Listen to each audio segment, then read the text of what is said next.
selalu baik-baik aja ya. Sebelumnya, tak kenal maka tak sayang, kenalin aku Restesa Istiqomah. Oke. Oh ya guys, kita kan sekarang hidup di era modern, era yang semua hal, semua aktivitas kita menggunakan teknologi. Jadi teknologi itu semakin meningkat, semakin canggih.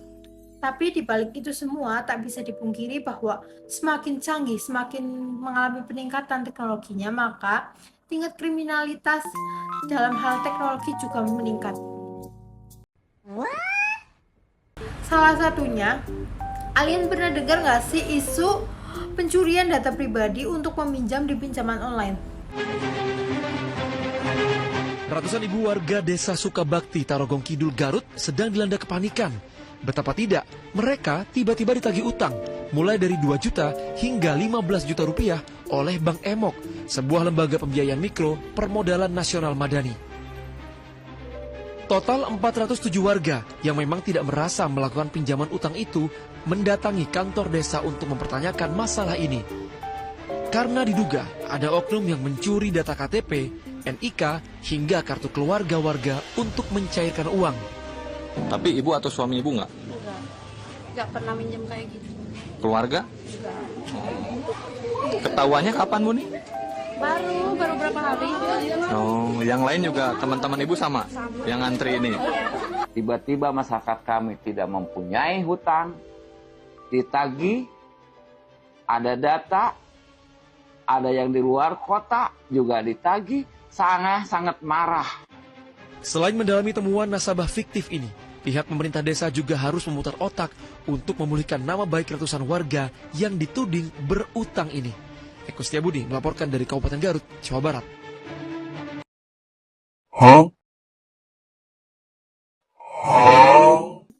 Ngeri banget. Oke, mari kita bahas. Jadi, pencurian data pribadi untuk meminjam ke pinjaman online merupakan fenomena penyalahgunaan informasi pribadi seseorang untuk mengajukan pinjaman secara ilegal atau tidak sah melalui platform peminjaman online. Adapun data-data pribadi kita yang bisa disalahgunakan oleh orang yang tidak bertanggung jawab meliputi 3 informasi data. Yang pertama ada informasi identitas kita, ada informasi keuangan, dan ada informasi kontak. Yang pertama, informasi identitas kita meliputi nama lengkap, tanggal lahir, alamat rumah, nama ibu kandung, nomor KTP atau SIM. Selanjutnya ada informasi keuangan, meliputi nomor rekening, nomor kartu kredit atau debit, informasi penghasilan, dan riwayat kredit. Selanjutnya, informasi kontak, yaitu meliputi nomor telepon, alamat email, dan alamat lainnya. Strategi penerapan telekomunikasi dan networking. Yang pertama, enkripsi data. Enkripsi data dapat membantu dalam mencegah pencurian data pribadi dengan cara membuat data tidak dapat dibaca oleh pihak yang tidak berwenang. Yang kedua, penggunaan firewall. Penggunaan firewall dapat membantu dalam menghambat akses tidak sah ke data pribadi dan memastikan keamanan sistem telekomunikasi networking. Yang ketiga, autentikasi 2 faktor atau 2FA.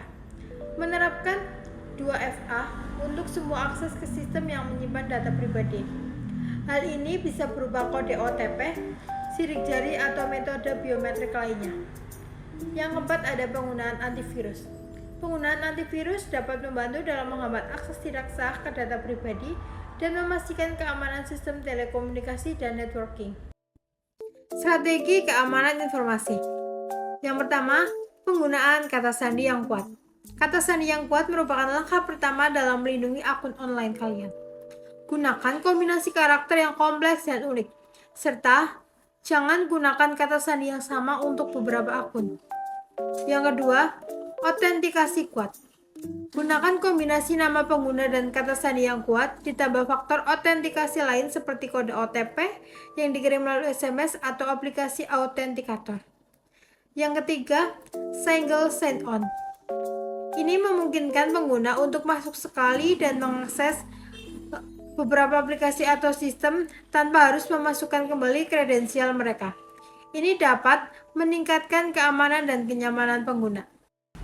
Mitigasi pencurian data. Yang pertama, kalian bisa cek kebocoran data melalui periksadata.com. Yang kedua, kalian bisa cek informasi debitur secara berkala di Slick. Yang ketiga, belajar curiga untuk meningkatkan kewaspadaan. Yang keempat, jaga data diri kalian baik-baik. Yang kelima, jangan pernah memberikan password dan kode OTP-nya. Yang keenam, aktifkan bug alert. Yang ketujuh, dalam hal ini Kominfo juga mengadakan Gerakan Nasional Literasi Digital Siberkreasi. Yang pertama, identifikasi masalah. Hal yang pertama kali harus dilakukan adalah analisis risiko. Yang kedua, perancangan sistem. Membuat desain sistem yang mencakup komponen-komponen. Selanjutnya yang ketiga, pemilihan alternatif terbaik. Selanjutnya yang keempat, implementasi. Dengan visi membangun sistem informasi yang mampu melindungi data pribadi pengguna dari pencurian dan penyalahgunaan oleh pihak yang tidak bertanggung jawab, khususnya dalam konteks pinjaman online. Sumber daya komputasi dan komunikasi. Yang pertama, sumber daya komputasi yang terdiri dari server, cloud computing, dan machine learning, serta kecerdasan buatan atau AI. Yang pertama terdiri dari server. Ada server basis data yang digunakan untuk menyimpan data pribadi pelanggan dengan aman dan terenkripsi. Pertimbangkan penggunaan database yang menggunakan enkripsi data saat disimpan atau data at rest dan saat ditransmisikan atau data in transit. Ada juga server aplikasi yang dimana menjalankan aplikasi yang digunakan untuk mengumpulkan, memproses, dan mengelola data pribadi. Pastikan server aplikasi memiliki perlindungan yang memadai terhadap serangan cyber. Ada juga server analisis, di mana digunakan untuk menjalankan algoritma machine learning dan analisis data untuk mendeteksi pola pencurian data dan anomali. Pertimbangan juga penggunaan server dengan kapasitas komputasi yang tinggi untuk menangani analisis data besar. Yang B, cloud computing. Terdiri dari infrastruktur as a service atau IaaS, menyediakan infrastruktur komputasi virtual seperti server virtual, penyimpangan, dan jaringan yang dapat disesuaikan dengan kebutuhan. Ada juga platform as a service atau PaaS, menyediakan platform untuk mengembangkan, menjalankan, dan mengelola aplikasi tanpa harus mengelola infrastruktur yang mendasarinya. Ada juga software as a service, di mana menyediakan aplikasi siap pakai yang dapat diakses melalui internet seperti perangkat lunak keamanan atau alat analisis data. Selanjutnya, yang C, machine learning dan kecerdasan buatan atau AI.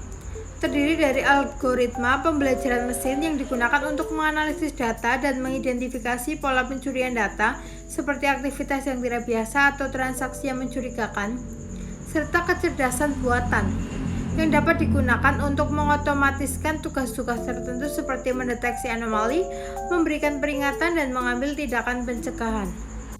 Selanjutnya yang kedua, sumber daya komunikasi yang terdiri dari jaringan aman, protokol keamanan, dan platform komunikasi.